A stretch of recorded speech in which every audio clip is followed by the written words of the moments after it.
Record now. Okay. Making sure this doesn't fall apart. And we are.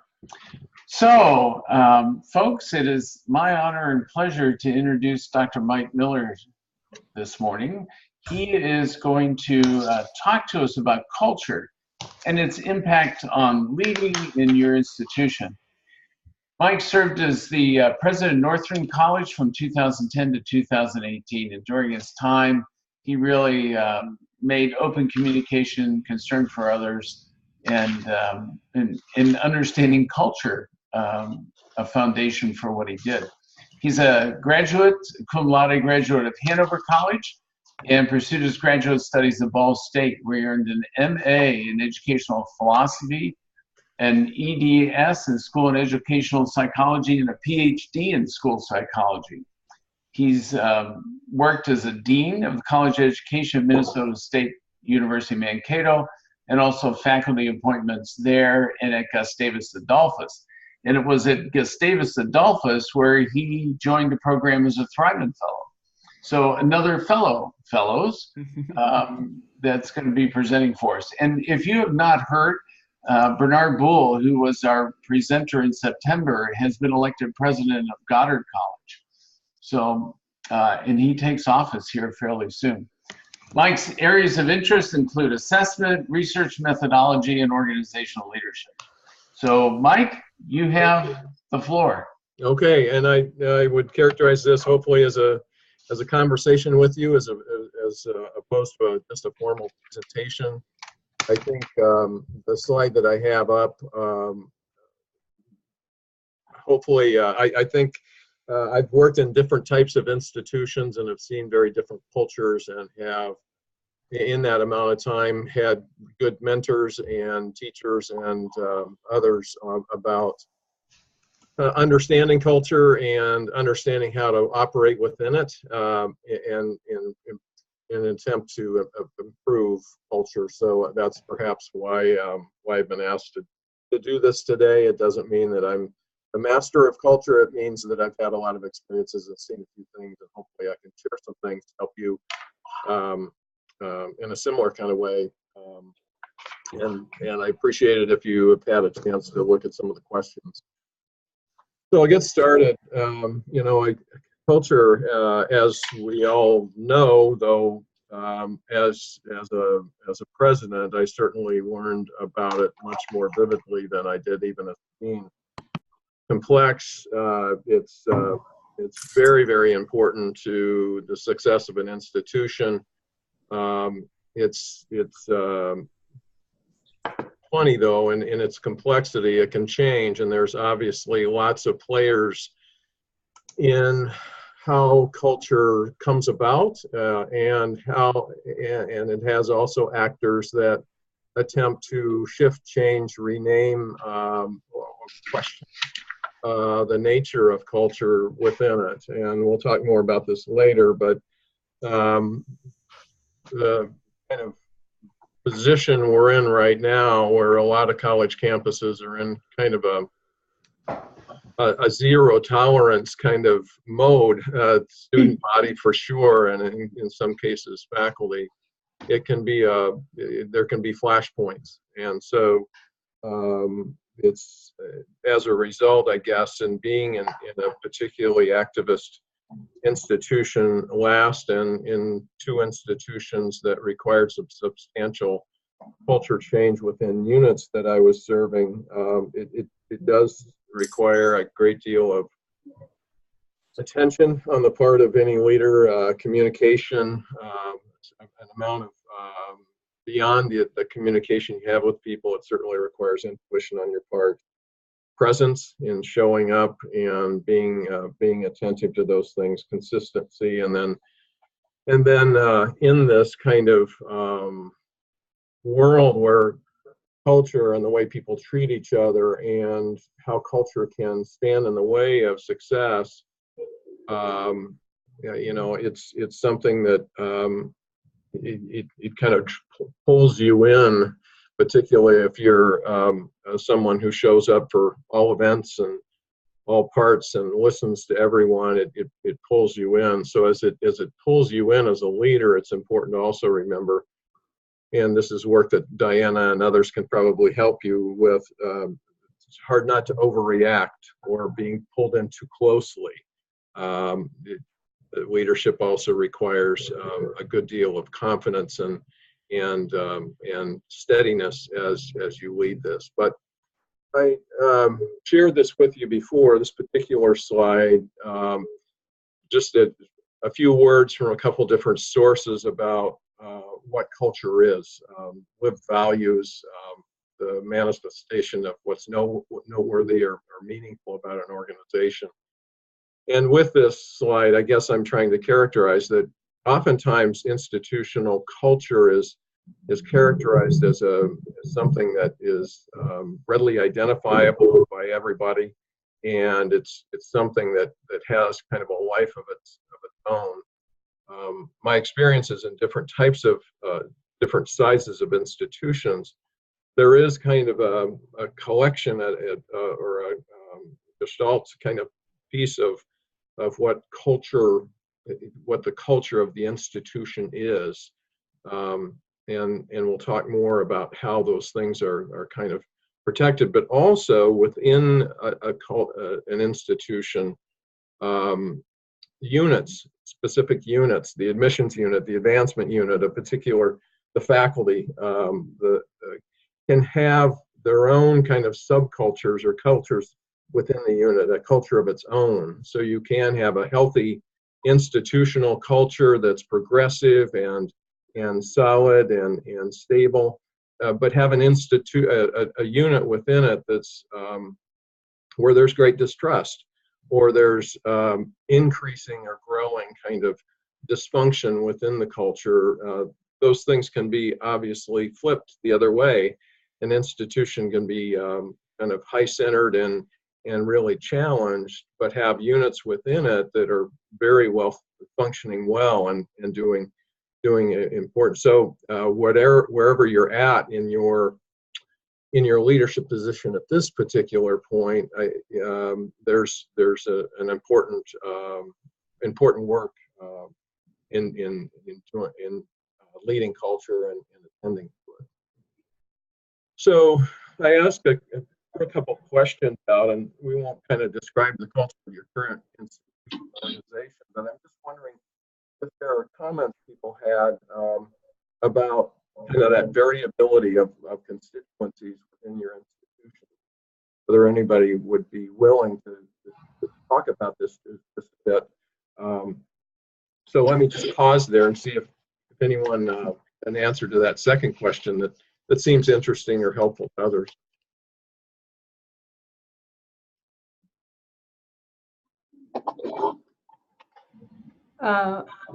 I guess something we deal with at Luther College is, just speaking of the faculty, there are faculty members who show up for everything, and there are other faculty members who show up for nothing. And everybody knows who is who, and the ones who show up to everything, speaking as somebody who has done that since day one, start to feel resentful to some of the others. And I guess it's a perception of, I don't know, responsibility. And so I don't know if that's typical. That's one thing we face here. Is that the kind of thing you're?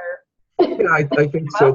That's probably good. We'll come back to that as an example of things that can erode or challenge culture if there's uneven participation.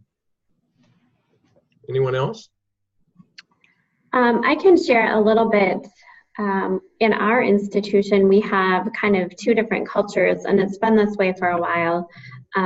Thinking about our online and our adult programs, and the kind of innovative arm of the university, and then we also have the other arm that is more of those traditional courses. So the faculty are kind of divided in that as well. So while we institutionally have a culture, there's still kind of, you can still see those subcultures within the university.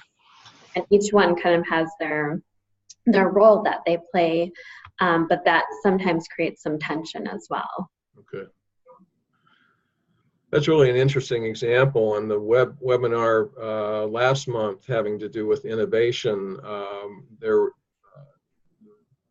presenter spoke of that kind of thing, if I'm remembering correctly. I'm not sure if you were on, but spoke about there being kind of fencing off some of the innovation arms of an institution in order to be able to make quick progress. And so, well, I think from my perspective on that particular question, I was at a healthy, stable ELCA private college for 10 years, and the culture was characterized, I think, as stable, and the culture kind of set itself up to resist change.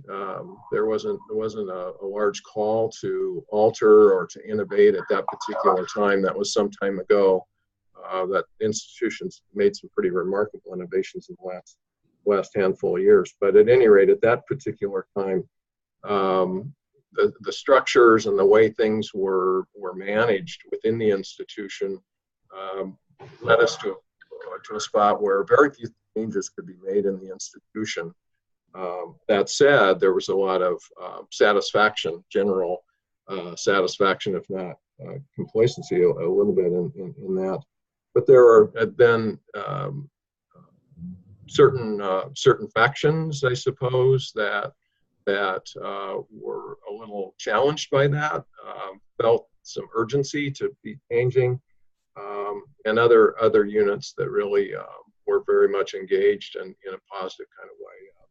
I remember the admissions unit particularly was pretty unique, with a lot of senior people, very competitive, vibrant kind of culture that was constantly serving the institution. I was at a state university, as was mentioned in the introduction. It's highly unionized, 7 different unions, and there. In a unionized situation, what I found was the rules for getting things done are clearly known, and unless somebody kind of goes out of the lane, it really managed the institution in a way where you were able to stay out of conflict, and so what seemed like a challenge to many really was something that really helped us. And while I was there, had a variety of deans and a provost and other leaders that were particularly progressive and had a can-do attitude, and that particular culture was positive, was allowed units within it to do very, very well, and my college and a couple of the others it took advantage of that healthy culture and a bit consultative kind of nature, and we really made some remarkable changes. While there was another college or two that didn't function well because of the dysfunction within those units, and so the answers about what the culture of that particular institution would have been very, very different depending upon which college you were associated with within the university. And just a word about the institution where I was president. I went into a circumstance where the communication had been very challenged. There had been a number of budget reductions. There was nothing particularly helpful going on to kind of positively bring the institution out of a position of challenge, and so there was a lot of challenge to the culture, worse than I've perhaps ever seen, and required some things to try to change that and try to build hope as well as organization around it. But we'll talk more about that later. So we've got this whole notion of a variety of things going in to help people feel. Those things have to do with the principles of an organization, how they're followed, evenness of participation, transparency of communication. There are a variety of things that kind of create that whole that is kind of this generally agreed upon thing called culture, but also then, as was mentioned and we'll talk more about, culture is also kind of a term that occasionally can be even weaponized, but it can be something from a particular perspective. And so on a positive and hopeful note, we can talk about a culture of accountability and healthy culture, supportive culture, culture of innovation. From the previous webinar, culture of experimentation. There are things that can be created to have those things very, very positive, and individuals can affect the culture by characterizing the institution and then living into that particular set of behaviors that would be there. As well, some people are unhappy and some people don't have things that are going well, or their particular unit can be dysfunctional in one way or another. And so you hear people talking about, we have a culture of fear, or a culture of distrust, or a culture about something that is a challenge. Free range culture is a term that was around when I began at my previous institution, because the structures and the rules weren't really followed very closely, and there was some distrust in there. There was a tendency for people to do what they wanted and to create their own set of rules. And as you can probably imagine, in an institution that creates some challenges to going someplace as an organization, building a shared vision, and doing all that kind of thing. So, and I think that's pretty typical. Institutions go through times that are challenging, and there's a lot of people in challenging times right now. So it's not that this is bad. It's just that there are other. When I say it's up for grabs, there are times when it feels like there's a bit of chaos around culture, and certainly as a leader, an attempt to try to keep culture stable. So, I'm defined by my experiences. So my last statement there, I'm not sure whether all would agree, but cultural identity of an organization is nearly always a competitive endeavor. So there are factions, and there's positive and negative things in what I've seen from the institutions I've been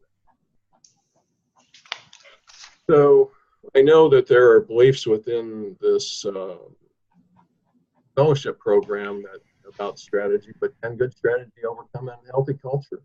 Or must cultural health precede strategy? Thoughts about that? What are your experiences?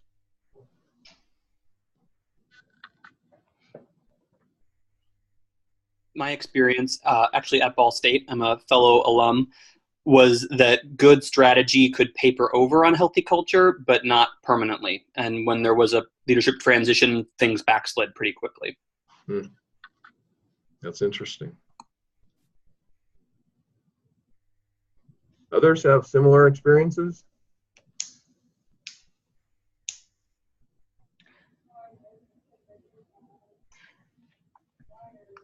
Hey, Mike, Tom here. It's interesting, Mike, as you think about this question of strategy and culture. and whether we look at that as like two poles or it maybe a much more complicated relationship. But I've noticed that a lot of presidents get into institutions, or deans or vice presidents even within their domains, and try and jump in and do planning, right? Strategic planning. And I don't understand how you can do that right away when you don't understand the culture of what you're trying to lead. So it always seems kind of premature to me. And you've been this probably on this side too. As a president, you know, you get in as president and everybody says, well, what's your plan? What's the strategy? Well, if you don't even understand the culture, I'm not sure how you can talk about planning. Just, you know, as you think about those two, they're not actually, they've got to be together. Sure. So. Yeah, Mike, this is Mary Ann, and some of the research from Adams and Anderson says culture eats strategy for lunch. I think that's you should put that on a T-shirt and have that handy. It's actually on our blog, Mike. That quote is on our blog. Okay, all right. Well, I going back to Northland, I painted the scenario that there was a challenging culture because of the poor communication and a variety of other things, a lack of some hope. And so as I started as the president, there was immediate needs to change some things. I mean, we couldn't wait. So there's an immense pressure to kind of get some things done that would increase enrollment and would start building communication and all that kind of thing. That said, we waited a year and a half to start strategic planning. And the strategic plan that we created wasn't a list of the things that were going to be done. It was really a blueprint for making us a nimble, well-functioning institution that had ways to generate ideas, a free market of ideas to provide innovation and to get people back into the mode of engaging with the institution creatively in a way that move forward. So I guess I certainly think the quote is one that I could live by, and I suppose it's correct that papering over, or there are strategies that probably are not major new initiatives, but there's things that you have to do, particularly if you go into an institution that's challenged and needs to see some things, and a few good strategies that create a little bit of a positive story are helpful. The recreation or renaming or the new narrative, I suppose, of the institution. I'm going to skate just a little quicker because I want to make time for everything. But I think, intentionality, attention to leadership, constant communication, continual expressions of leadership, I think are really important in our institutions right now. Many of the organizations are either in a position of some challenge or maybe soon. A lot of our smaller liberal arts institutions are really struggling to differentiate themselves and hang on to sources of enrollment as well as sources of fundraising and other kinds of things. So it's just, this is just to say it's great to be at an institution where there's healthy culture, but that doesn't take you as a leader out of the position of needing to tend to it pretty vigilantly. Here too, it's a collective. You can't create culture on your own as a leader. You can affect things that will bring people together to have this kind of shared understanding of the health of an organization. So it's both leadership as well as kind of circles of interaction, consistency of experience across an institution to kind of hold it together.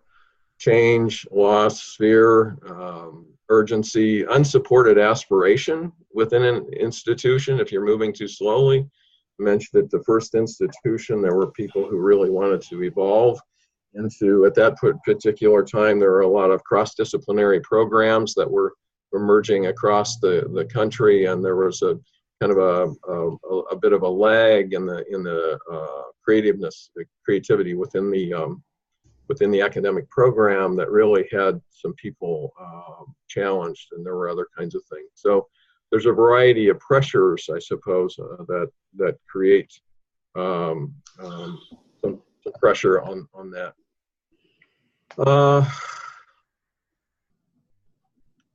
And just not to share too much negativity here, but there are often guardians of the challenge culture who will work against efforts to make things healthier. These may be people who are, if the culture changes or there are changes being made to have a healthier culture, there are always going to be people who lose something or fear that they're going to lose something in that. And so there's within an organization, learning how to deal with individuals who may be in that position that are going to work counter to your direction as a leader will define your success. And so I'll talk here in a little bit later on about, as a leader in this, you really need to model a variety of principles, and there'll be some slides with information about that. But you also need to manage your political capital. And so if you're trying to build trust, for example, which is kind of critical to all institutional culture, facets of institutional culture, it's really important for you to be trustworthy first. You have to demonstrate that you're going to be this person who can be trusted. And as you do that, and then as you necessarily need to make some moves in kind of bringing an institution to a different place, or a unit to a different place, there'll be times when you have to do things that may cost a little bit, burn a little bit of political capital. There may be individuals who need to be moved to a different position or moved out of the institution. There may be times when events happen, Title IX situations or other kinds of things, where the transparency that you're trying to portray or advance within an organization, you're just not able to share the things that you need to share to make some people feel like they're getting the information that they deserve. There are other situations like that as well. And so there's this constant, as a leader, need to attend to the ways that you're gaining ground, building political capital by being honest, by being direct, even when it hurts, when you're sharing something that's not a particularly happy thing, but you're gaining in your the amount of trust people have in you, so that when there are circumstances within the life of the institution that requires a really difficult decision, or a decision that can't be well understood by everybody, or isn't agreed upon by everyone, or seems like too big a change too quickly, you kind of spend a little bit of that political capital, and then you've got to gain that back from my perspective. So you're really a cultural agent as a leader, someone who's responsible for all of it, but also really needing to tend to everyone within the mix in a way, if you're going to be as successful as you can be. And then just the last, and we certainly are seeing this in all facets of society, social media allows there to be information in the mix, and allows everyone's voice in a way that can really amplify, if you will, and in some cases inappropriately, or it doesn't feel right and fair, even dishonestly sometimes, it can amplify messages that call things into question. And so understanding social media, being savvy to it, as well as you yourself engaged in some kind of social media, is kind of a new chapter, and there are people that there are lots of leaders who get caught in that, and they have a small issue turns into a firestorm in a matter of minutes or hours, and so having a really good communications unit in working on that, and communication transparency is really an important thing. Let me pause there to see if there are comments or questions or other opinions or advantages on this. Mike? Yes, Diane. Addressing that social media piece, I'd love to have you share some of the things that you did proactively in terms of allowing yourself to be vulnerable, or vulnerable in terms of sharing hard information before it leaked out. So how did you proactively tackle that? Well, that's a great question. I would say that we had a fabulous communications executive director of communications and marketing, as well as a person within that unit that were very savvy and listened to a variety, looked in on and watched a variety of social media that was going on. So I had a proactive team, and we met weekly, and if there were issues, emergency issues or things that seemed to be emerging, we would have emergency meetings. I mean, it's that big a deal. And so being available, going in front of people, crafting messages that seem to explain certain things. As we had a couple Title IX issues, we had a budget issue, we had a student or graduate issue. It's not an issue, but we had times when misinformation or the wrong information, we're a small institution, and if people didn't have all the information, they would make things up, and it was the expectation that everyone would know things. So at the end of the day, because we're a small institution, and that made it harder because of the expectation that everybody would know things, going in front of people and bearing your soul and sharing what you could and describing why you couldn't say any more, and then talking about the culture was a strategy. You're right. It is from my experience, there are a couple racial issues at the state institution I was at, and then, as I mentioned, there are other instances in the later institution. At the end of the day, that's how I managed the really hard ones, and so part of it was social media, part of it was kind of that visible presence and going to people. And I understand that you're frustrated. I understand that you're confused.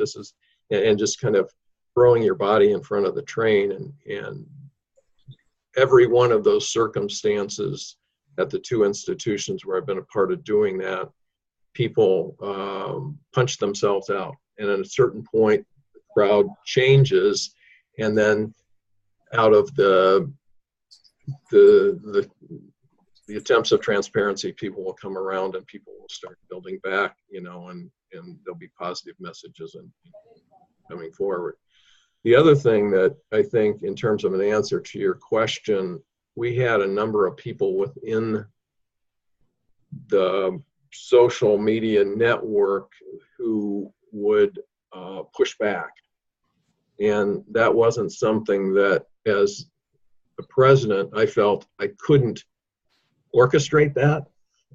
You can't call somebody up and say, this is going on, can you put a message on Facebook or on Twitter or whatever it would be in order push back, but we had that notion, and I think that was one of those political capital things where you build relationships, and then as people watch things going on that are unfair or not particularly accurate, they'll show up in those circumstances. And it could be their communications director and the other staff member were able to do a little bit of orchestration of that, but that's not anything I want to get my hands close to. Does that make sense, Diana? It does. And I'm forgetting what the topic was, but I remember during one of our fellows years, you did an open letter to a newspaper about changes.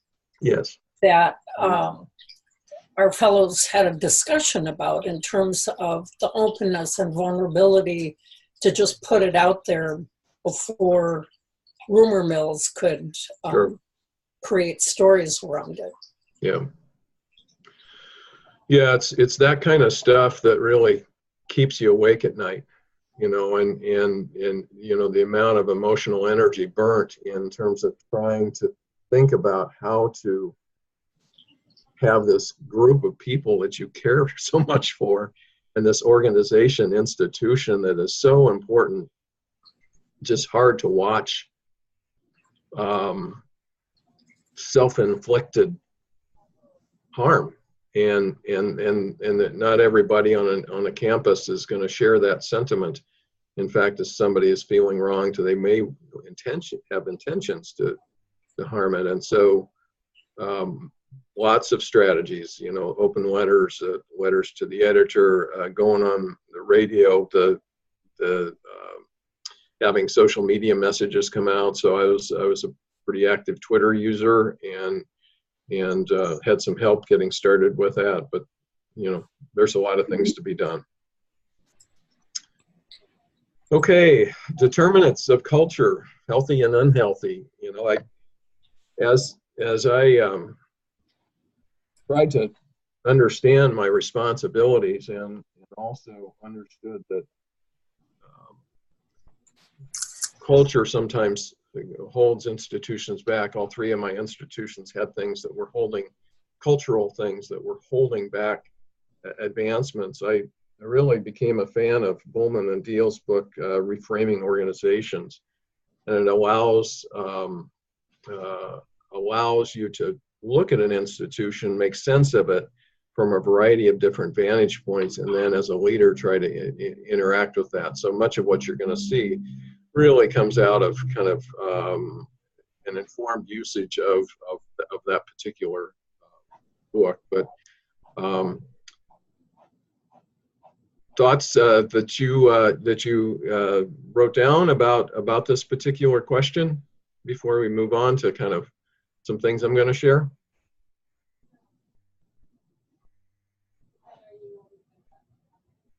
Or we can just move on.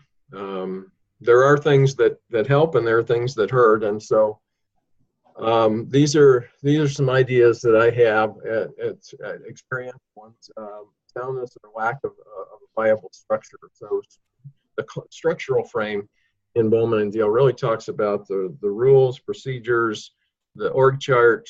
It's the structure of the organization, and there are times when things are working very, very well, and there's times when within committee structures or department chair structures or other kinds of ways things are supposed to work, when it doesn't work. And if you have a challenge there, you have unevenness of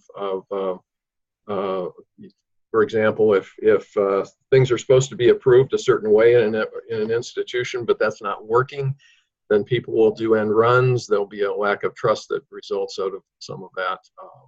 And so really taking a look at a leader of your structure, your org chart, and really examining whether that's viable or not will be an important thing in understanding the cultural fallout from that, positive or negative.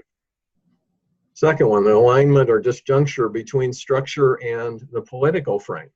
So if your structure says this particular body votes to decide this kind of thing, but you have people outside of that structure who really have more power, and are able to influence or make those decisions, that becomes a real problem. So, you know, is the structure and the political, the power piece. Another way of looking at political frame is really looking at the resources. So does the resources really follow where it's supposed, how things are supposed to go? So you can have all kinds of things happen. You can have a director doing end runs on a vice president within a unit. If the director really holds more personal power or has more clout, I suppose, with the organization, you can have outliers that are able to sit in the middle of the road and stop progress, and really get in the way of things being decided or things happening within an organization the way it's supposed to happen. So really understanding kind of, one, how do things look, who holds what positions, how's it supposed to work, okay, who really decides and who really has power. And you know, presidents can be out of line as well. Boards of trustees can do end runs and really not follow the structures that the institution has agreed upon. So really, as a leader, looking at those things is an important piece of either health or lack of health. Trust dynamics with leadership, which I've already commented on. It's just the fallout from there being kind of things happening that aren't particularly right. The supervisor-supervisee relationships, are people holding people accountable appropriately? Are they supporting people's development? That kind of thing. And are there also a lack of trust between certain groups like faculty and staff and students? So those are three. I think, yeah, the lagging response to perceived threats. So I've seen in each of the institutions times when extremely competent and loyal people exist within the institution and become knowledgeable about what the threat is to the organization. And if the leaders are not seeing that, the leader or the leaders of the board or somebody is not seeing that, then there can be real fear that grows out of that, and that can affect the culture, really cutting into some of those people's feelings of trust, I suppose, or safety. People need their jobs and they care a lot about the institution, and so the how tuned in leadership is and how much they're sharing about context and really explaining why the sense of urgency or the sense of security that is there. Another item that can cause there to be concerns, and certainly in certain folks within the institution, is really a lagging human resource response. So if you don't have faculty and staff development opportunities, you're not staying attuned to how students are changing or how how students, prospective students, are looking at the institution, or other kinds of things, and then putting staff and professional development in place that prepares people for some of those things, then that can affect the viability of the institution as well as the culture. People are unprepared to do their jobs, or are experiencing difficulty, and particularly if they're being held accountable on some of those things and they don't have the opportunity to learn, then that can be a problem, obviously. And then the Bowman and Deals frames are the structural frame, again, which is org chart and procedures and policies. Political frame, which is who has resources, who has power. And the human resource frame is really this whole notion of kind of growing people within the organization to be able to manage. And the last one is symbolic, and the ceremonies you have, what you say in your speeches, what you what you share in good times and in bad. I think there's a great deal of symbolism that is important in understanding. And so if the leader is not showing up or is not kind of bolstering hopes and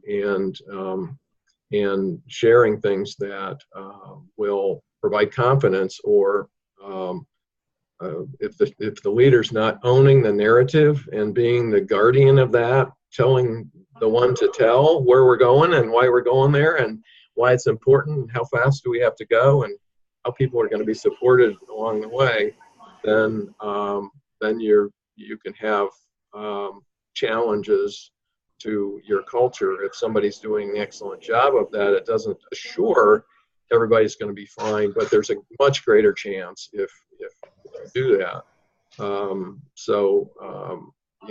Bob Brunick's at the University of Minnesota is an example of there are a lot of things going on in an organization, but Bob was a guy that I worked with at one point in time for a while, and he was good at those kinds of messages, that kind of symbolic leadership. And then also he showed up big at the legislature. There wasn't any group that he wasn't willing to kind of tell the story and the rationale and all that. And that counted a lot at a huge institution.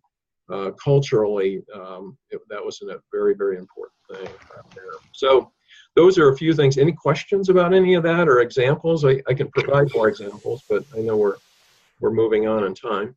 These are really interesting. They're all kind of good or bad, and I'm wondering how you think about aspects of culture that fall in like the greatest strength, greatest weakness category. So at my current institution, for example, there's a real make it happen, can do spirit, which sometimes lets amazing things happen with very few resources, and sometimes creates things that look amateurish or open us up to liabilities that the person making it happen didn't think of. And so how do you think about keeping the good of an aspect of a culture like that without and mitigating the downsides?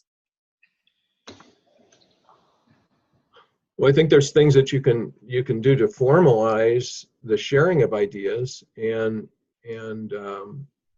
there's processes, I suppose, for bringing those things into the mainstream of conversation around approvals and all. So I'm trying to think of examples of that. As I mentioned, the strategic plan that we put together really was to create that kind of thing. It was to support a structure, a little bit of a council structure that created opportunities for people to bring ideas, and a way for people to kind of then do a complete budget and have the support of the institution in doing that, and then also have some kind of assessment plan together. That would be one thing. Thank you. I think any one of these, like you say, I mean, in the best of, well, I'll get to, in a moment, how do you change culture, and there are times when, as a leader, in order to get to where you need to be, you've got to orchestrate some kind of structural change, or you have to shift who has power by shifting resources. At an institution I was at, we had a group of individuals within the structure that were holding the institution, the unit back, and were really making it difficult for anything good to happen. And then there were a group of people who hadn't been empowered in their lives, who are deeply engaged and thoughtful and smart, and so moving to a center structure, putting some of those people into director roles within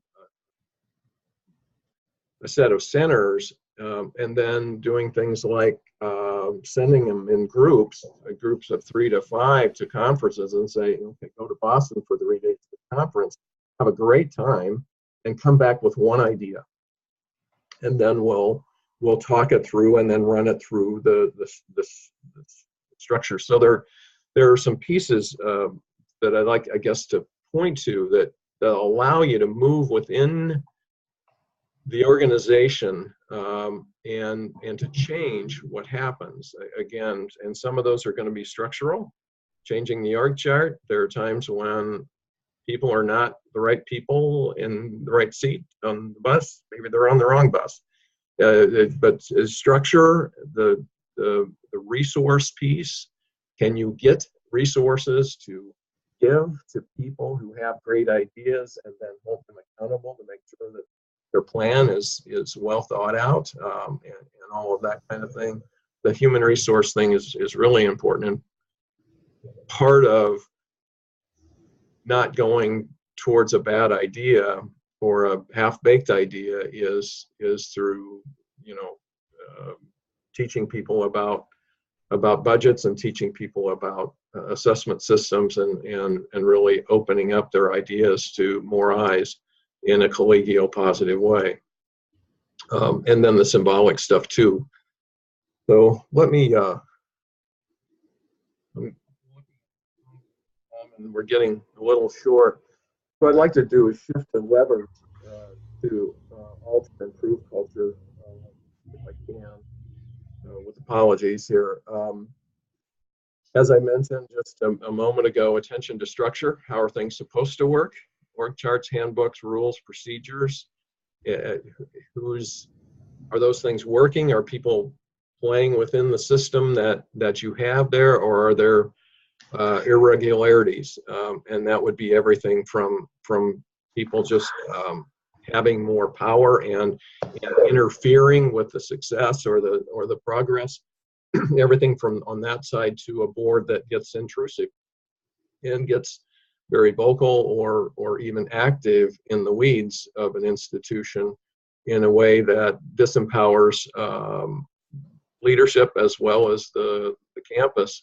So there's a lot of times when, you know, analysis of structure. So attending to that means you actually have to change some things or call people on things or remind people of what the roles are. Attention to who holds power, attention to priorities about learning, growing, and living. What's the nature of your human resource program? Where do people feel vulnerable?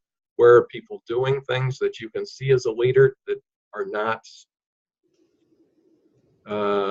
sound or smart? And how can they be taught to do things in a better way? Yourself as a leader, the decisions you make, how you hold yourself accountable, your openness to be transparent, to be trusted is really important. And also as you identify things that aren't going well or should have been done differently, to open those things up, apologize for them, take responsibility for stuff that even sometimes isn't your fault, but painting a positive picture, not going on a roller coaster of emotion, but trying to stay stable, positive, relentless pressure on just being a more principled organization or a more functional organization, and then also calling out people who are really not living up to that, not being afraid of the hard conversation. And depending upon your circumstance and the urgency around that, not allowing the institution to be harmed by somebody who's purposely either not able to do their job or not doing it because they're having difficulties of one kind or another. So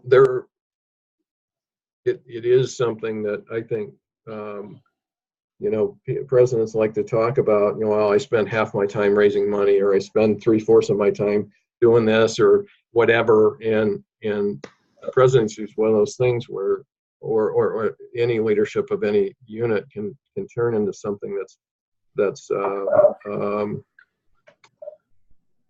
really a large task. But I think attending to culture is kind of an all-consuming. Everything you do is an expression of creating trust, creating a culture that's positive, helping things to function well.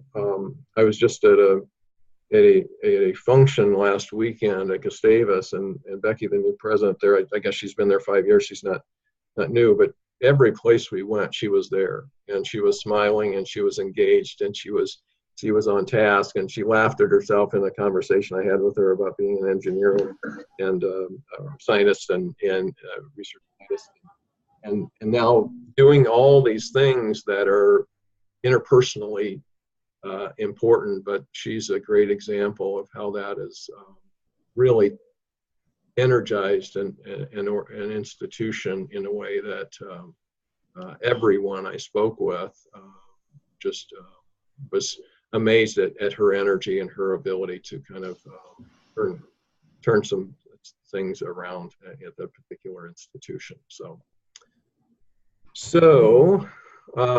communication, and I'm not sure, you'll have the PowerPoint here, you can go through these things, but I think working on communication and making certain you have a team of people helping you, a sounding board, or a way of kind of continuing to know how to and then taking every opportunity you can to communicate, whether it's about a promotion or a demotion or someone leaving, accomplishments or challenges, surprises.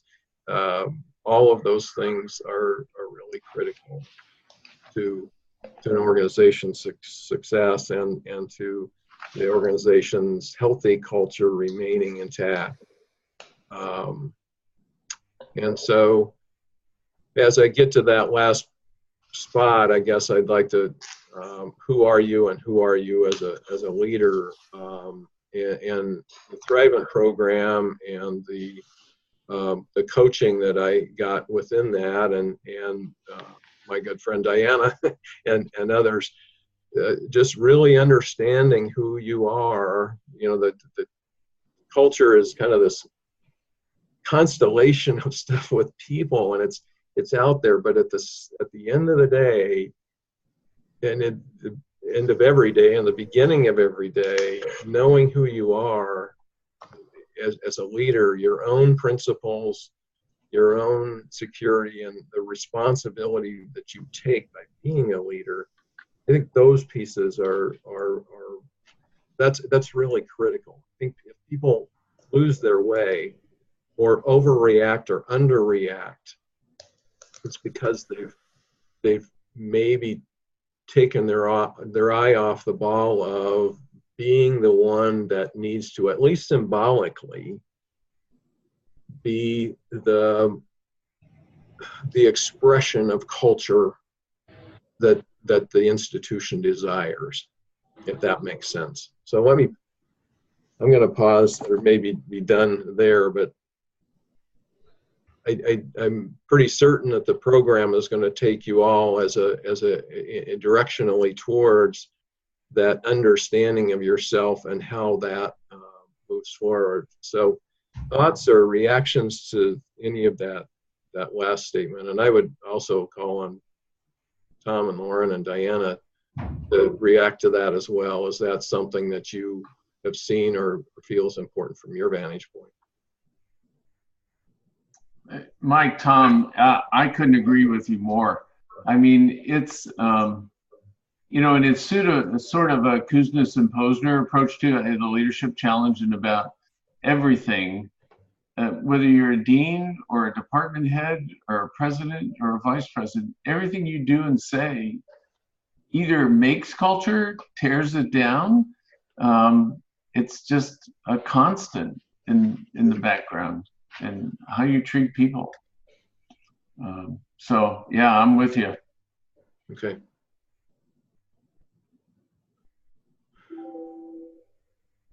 Diana, do you have any thoughts about that from the standpoint of where you take people in coaching? I have an observation from, you know, being on the sidelines and watching you lead in difficult situations. The piece that I have admired about you is your unwavering commitment to both being vulnerable and being willing to do unpopular things for the right reasons Mhm. in service of, the people who are on board or working towards the greater good. And those are tough things for leaders to do, to be unpopular or being willing to do that. Mhm. I think an interesting question, this is Lauren, is to what extent is culture changeable apart from changing the people? Our presidential experience was in an institution that administratively, when we came in, was fairly dysfunctional.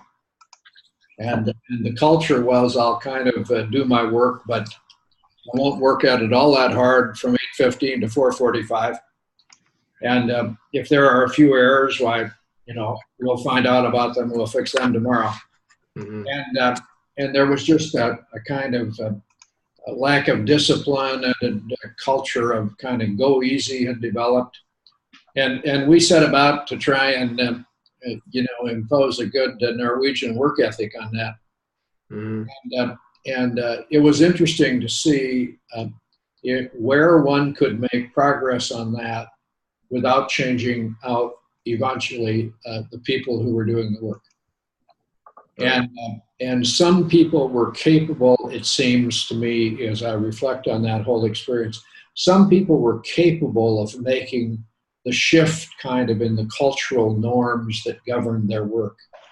And others would decide, no, either I'm not going to do that or I'm not capable of doing that, and either self-select out or eventually flunk out. Yeah. And I think the culture becomes so deeply ingrained with how people do their work. And that means it's all the more important to understand it as a leader. But how you go about the change process, what would you say about that, Mike? Well, I'm reflecting as you say those things. I think your institution, I can relate to what you said. And in two of the institutions where I went in as a leader, I mean, demise was right in front of us. I mean, there was a sense of urgency that we had to save ourselves. And so that does pressure a leader to consider doing things that look pretty harsh on the face of it. And so moving quickly is hard. I think what I would suggest works best in that circumstance, first of all, going back, you're not going to fix everything, and things are going to be, there's going to be good parts and bad parts, and it's going to kind of modulate a little bit in how that goes. But making certain that the rules are being followed, which would also include accountability systems, review systems, putting a human resource, getting professional development of supervisors to learn about building trusting units, and then also how do you hold people accountable for doing it. So there's that structural piece that's really important. And then I would say that because I was in a hurry, I really tried to ferret out who are the hard workers, who are the gifted leaders, who are the ones with creative ideas, who haven't been called upon within the organization, and then try to move those people into increasingly prominent positions, and then giving them resources. But yeah, I understand what you're saying about how quickly can you go, and are the things that are just can't be changed. Culture's resilience. Lots of institutions have recently, but certainly one of the institutions I was at had a culture of scarcity and poverty, and people would fight over over little bits of resources in a way that was really a challenge, and that was a hard thing to change because we didn't get rich quick. We did some remarkable things, and there were positive things to point at, and there were things that we had to cut out doing in order to be able to do those things because they cost money and energy. But yeah. So this is Kevin Gobert from Valparaiso University. We are in the midst of our own budget-related issues, as many institutions are. And so the thing I keep thinking about and the thing we keep talking about is transparency. But right now it feels like more transparency will just breed more fear. Fear either for losing jobs or fear for certain aspects of institutions.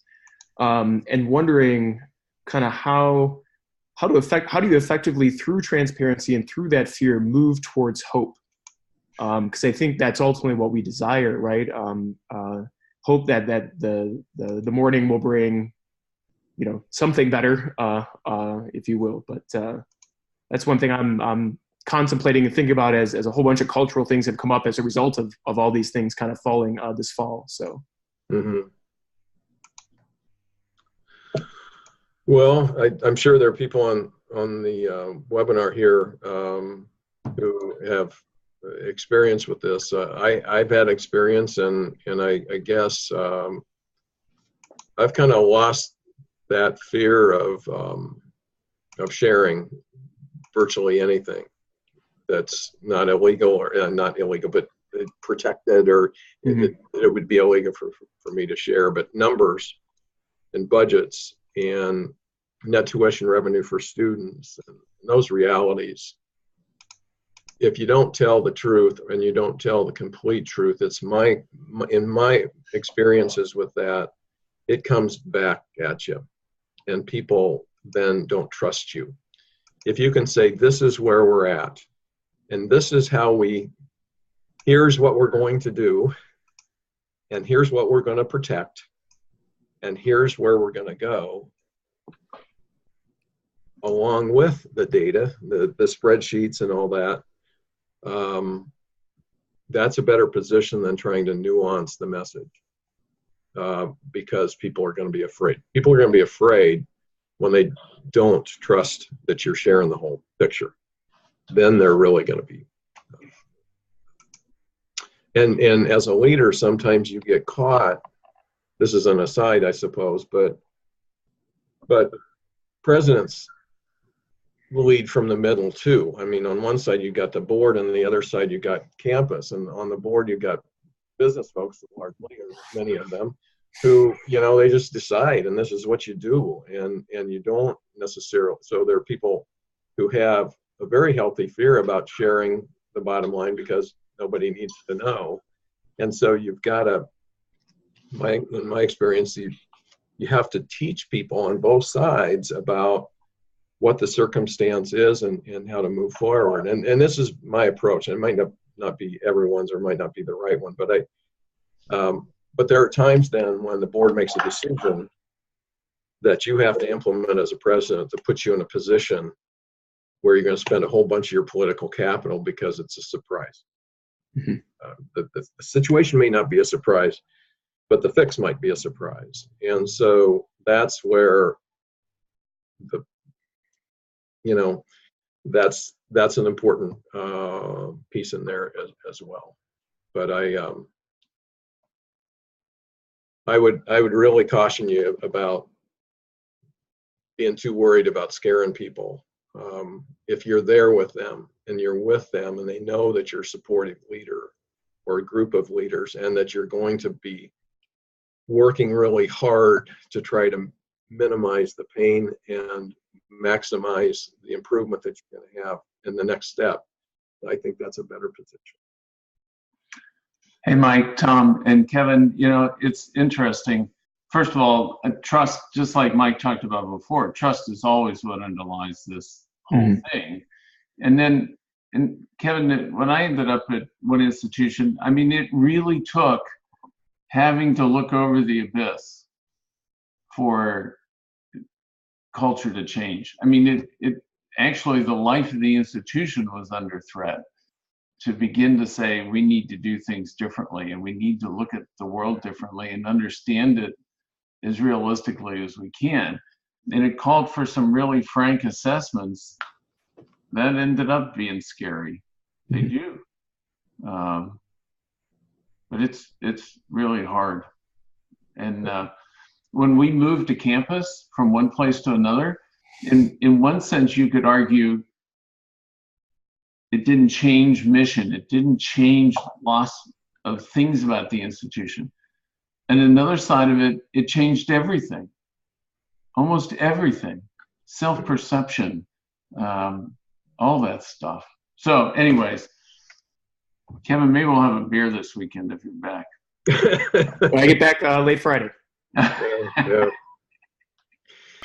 As a pretty feeble attempt at humor, but I think with some truth to it too, as you consider new jobs, and if there are some of you considering presidencies or deanships or other kinds of primary leader positions, I think it's really important for you to do your homework about what's going on in the institution and make a choice about, do you believe in the institution? Do you believe in the niche or whatever characterizes that institution? Do you understand the size of the challenges and how people feel about it?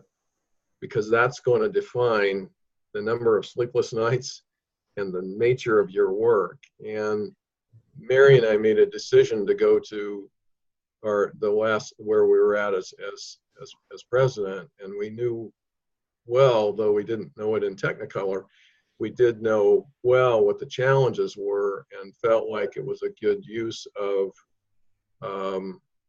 our strength. There would have been a whole lot of easier job. And so I think this whole notion of culture, as hard as it is to kind of grab a hold of it, and as much as it modulates and changes or has that opportunity, as Lauren says, and there's parts of culture that are very resilient. So you can't say I'm going to, fix everything and life is going to go from one end to the other. But it's really important to kind of understand that and then align your own strengths and really think about what are the characteristics that you have in order to succeed in that position. So Mike, we probably should let you go, seeing as we've gone 15 minutes over. Yeah, I'm sorry about that. It's hard to. Tom, you can send out the PowerPoint. It's got a few more pieces about building trust as a leader and all that, but I really appreciated the opportunity to be with you this afternoon and appreciate your commitment to leadership and certainly as an alum of the First Thrivent Group, I really support the whole notion that you're after here. So just in closing, everybody, we haven't talked as much as we need to, I think, about culture in our program, and so this is a new subject to kind of lift it up and say we really need to focus on culture as an element of leadership and as a reality of leadership. And the president's panel at the mid-year retreat is going to spend a couple of hours with us when we're all together in Scottsdale. We've asked the sitting executives who are going to come and be with us this year to talk about their experience with understanding and leading in the context of a distinctive culture. Both the ways in which it impedes sometimes leadership, but also in which it facilitates leadership. And it does both. So we're going to return to this subject at the mid-year retreat in Scottsdale in January. Mike, thanks for kicking off the conversation. Thank you. I apologize about dinging around with the what's on the screen. I was trying to get rid of it so that your picture, Lauren, would be really big and that statement could be amplified by that size of your picture. So sorry, I just don't know the system well enough. I'll try and get you off. I don't know if that worked or not. Probably didn't. Oh, well. There we go. We are. Thank you. Mike, again, thanks a lot. And another follow-on. Guess what we're going to talk about in the next webinar? Power and culture and all that kind of good stuff. So it's a good follow-on. All right. Thank you. Have a good day, everyone. Thanks. Thank you. Thanks, Mike. Hey, Lauren, can you stick for a minute? Diana and Marianne, real quick. Real quick, I got a 1:30. Okay, I'm just going to, Lauren, I'm going to go ahead and set up a time with Jaya and work it sometime, hopefully, here pretty quickly. Marianne, we should have that. Jaya's just, she's amazing. She's just jumped right on top of this. So it's really good. And we'll get, now that we got the dates, we can get those 2 packages out. Terrific. Pretty Terrific. quickly. I'm just really sensitive to their budget cycle, so don't want to miss that. So yeah, and it's interesting whether it's, they must be on calendar year, January to December, because October is already passed and they're probably not a June or July. So, but anyways, I'm going to try and get a couple more meetings this afternoon, Lauren. Do you think you could, if you were around this afternoon, you and I and Jay can meet? I'm here after 3 o'clock. Okay, maybe we'll try that. I am going to go take a nap. yeah, it sounds like you